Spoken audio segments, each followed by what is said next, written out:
Halo semuanya, balik lagi di konten movie storyline, konten favorit kalian. Jadi hari ini saya mau jelasin alur cerita dari sebuah film yang judulnya Blitz yang dibintangi Jason Statham di tahun 2011. Seperti biasa, tanpa banyak babi bu bla bla bla, langsung aja kita mulai. Yah. Film dimulai dengan memperlihatkan seorang detektif bernama Sersan Tom Brand yang baru bangun dari tidurnya di malam hari. Ketika nyawanya belum kembali karena baru bangun, dia mendengar ribut-ribut di luar. Ternyata ada segerombolan anak nakal yang ingin merusak sebuah mobil. Dia pun turun dari apartemennya, menghajar mereka dengan stik hoki dan memberi nasihat. Jika salah dalam memilih pertarungan, paling tidak pilihlah senjata yang tepat. Keren. Sebenarnya kekerasan seperti ini dilarang karena dia seorang petugas kepolisian. Tapi kayaknya Tom Brand punya gayanya sendiri. Karena hal itulah dia dipanggil sama supervisornya. Sebenarnya bukan pertama kali dia begini. Sersan Brand pernah memukuli orang yang gak bersalah sampai pingsan di meja biliar. Dan pernah menyadap kantor kepala polisi. Atasannya bilang, laporan yang dia buat akan menentukan nasib Sersan Brand di kepolisian. Dia pun lalu berdiri dan bilang, masalahnya ini satu-satunya pekerjaan yang bisa dia lakukan. Kalau dipecat, maka akan banyak kerusakan yang bakal dia buat. Lalu di ruangannya, Sersan Brand didatangi oleh Elizabeth. Dia ini salah satu polwan binaan Sersan Brand. Dia datang minta nasihat tentang pemulihan fisik yang dia lakukan setelah penyamarannya sebagai pecandu narkoba. Sersan Brand juga didatangi oleh atasannya yang lain dan memberikan surat kabar dengan headline dirinya yang berada di halaman depan. Sersan Brand bilang, jangan percaya apa yang koran bilang. Dia pun membela diri dan berkata, anak-anak itu membawa pisau dan mengancam akan memahat nama mereka di muka Sersan Brand. Atasannya pun kalah debat dan pergi dari ruangan itu. Di waktu lainnya, Sersan Brand menemani Inspektur Robert di pemakaman istrinya. Walaupun dia polisi yang barbar, tapi Sersan Brand juga bisa jadi sahabat yang baik. Setelah itu pun mereka ke bar untuk minum-minum demi menghilangkan kesedihan. Sementara itu di tempat lain, seorang polwan bernama Sandra Bates sedang patroli di jalan. Tiba-tiba, ketika di persimpangan jalan, ada orang misterius yang datang menghampirinya, menodongkan pistol dari jarak dekat dan menembak Sandra tepat di lehernya. Setelah melakukan itu, dia pun kabur meninggalkan Sandra yang tewas di tempat. Kabar ini pun sampai ke Brand dan polisi yang lain. TKP pun dipenuhi para polisi, wartawan, termasuk Sersan Brand juga hadir di sana. Dia pun mewawancarai seorang saksi untuk dimintai keterangan. Keesokan harinya, kantor kedatangan seorang anggota baru bernama Porter Nash. Dia adalah seorang sersan yang dipromosikan menjadi inspektur menggantikan Inspektur Robert yang lagi cuti karena ditinggal mati istrinya tadi. Kedatangan Nash ternyata nggak disambut baik sama anggota yang lain. Sementara itu di kediaman Elizabeth, dia didatangi sama kenalannya yang bernama John. Dia meminta bantuan Ellie karena dia dan teman-temannya tadi malam mengeroyok orang sampai tak sadarkan diri. Ellie pun berjanji akan membantunya asalkan si korban nggak mati. Elizabeth pun meminta bantuan kepada Sersan Brand untuk itu. Sersan Brand merekomendasikan Ellie untuk mendatangi detektif kenalannya yang bernama Craig Stokes. Di tempat lain, di kantor sebuah surat kabar, Harold Dunlap, seorang wartawan mendapatkan telepon dari seorang yang mengaku punya info terkait kasus penembakan polisi. Dia pun bilang kalau dia menargetkan 8 polisi lagi untuk dibunuh. Dia sengaja menelpon wartawan supaya aksinya mendapatkan exposure. Di hari yang sama, dia pun menembak polisi lain yang lagi duduk di dalam mobil.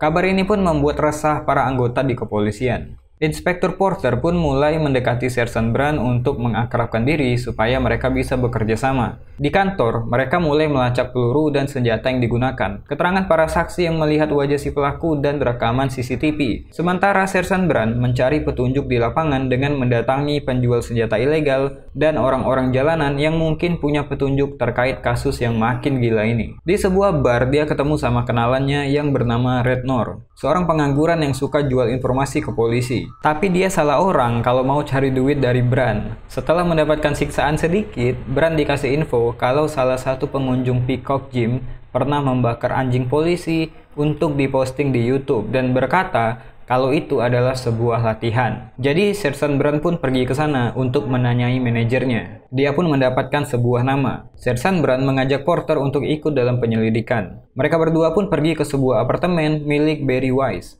si pembunuh polisi. Mereka pun menggeledah kediamannya dan gak mendapatkan apa-apa. Sersan Brand pun ingat dengan muka Barry. Masih ingat kan supervisornya Brand pernah masalahin Sersan Brand yang mukulin orang di meja biliar. Ternyata Barry Weiss adalah orang yang dihajar sama Sersan Brand. Setelah selesai, mereka pun pergi. Brand cerita ke Porter kalau setahun yang lalu dia dan Barry bertemu dan hampir mengirim Barry ke rumah sakit. Dia pun menyuruh Porter untuk mengawasi Barry. Mungkin karena kejadian setahun lalu lah Barry jadi dendam sama polisi. Karena rumahnya didatangi polisi, Barry pun bersiap-siap untuk rencana selanjutnya. Dia mengemaskan barangnya dan menaruhnya di bagasi sebuah mobil yang dia parkir di tempat lain. Inspektur Robert yang gabut karena cuti memilih untuk bertugas kembali ke kantor dan permohonannya pun dikabulkan walaupun sudah ada Porter Nash yang menggantikannya. Ketika di perjalanan pulang, Barry ngikutin Robert yang lagi menuju rumah. Dengan berpura-pura sebagai petugas TV kabel, dia pun berhasil memancing Robert untuk membukakan pintu apartemennya. Seketika itu juga, dia langsung menodongkan pistol ke arah Robert. Tapi dengan sigap, Robert dapat menghalaunya sebelum pistol ditembakkan. Mereka pun ribut di dalam rumah. Robert yang sempat mengambil palu pun mencoba menyerang Barry. Tapi sayangnya, Barry dapat merebut palu itu dan memukul kepala Robert sampai 11 kali.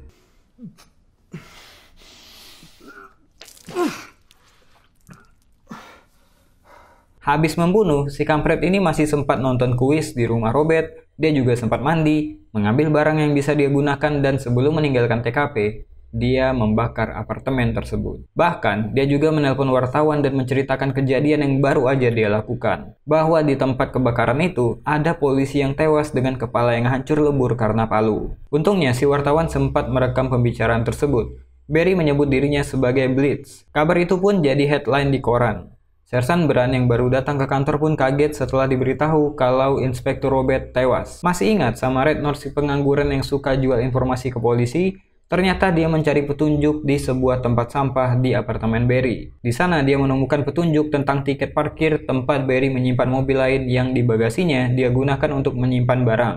Jadi dia ke sana, mencari mobil tersebut, membuka bagasi, dan menemukan barang buktinya. Sadar dia nggak bakal dapat uang kalau jual info ini ke Sersan Brand, dia pun nelpon Harold Dunlop, wartawan yang menulis berita tentang Barry. Dia meminta uang $50.000 untuk informasi terkait nama asli Blitz dan juga barang bukti yang dia temukan. Di tempat lain, Sersan Brand dan Porter memeriksa barang-barang yang tersisa dari kebakaran di tempat Robert. Sayangnya, udah nggak ada lagi sidik jari yang bisa diambil akibat kebakaran itu. Dari barang-barang yang ada, mereka berdua mendapatkan potongan pakaian yang bertuliskan Peacock Gym. Sersan Brand pun menyuruh petugas untuk memeriksa apakah Inspektur Robert menjadi member di sana. Elizabeth yang ingin menolong John menemui Craig Stokes, detektif yang direkomendasikan oleh Brand. Detektif Stokes bilang, untungnya korban pengeroyokan yang dilakukan John dan teman-temannya masih hidup. Elizabeth pun meminta Detektif Stokes untuk tidak menangkap John karena dia masih anak-anak. Tapi sebagai gantinya, Detektif Stokes minta ditemenin minum malam ini. Di kantor polisi, Brand mendapatkan info kalau Inspektur Robert gak pernah jadi member di Peacock Gym, seperti yang udah dia duga sebelumnya. Sersan Brand pun meminta bantuan Polwan untuk mencari data Barry Weiss. Dari catatan kepolisian, Barry memang tercatat sebagai orang yang sering buat masalah. Di tempat lain, sesuai kesepakatan,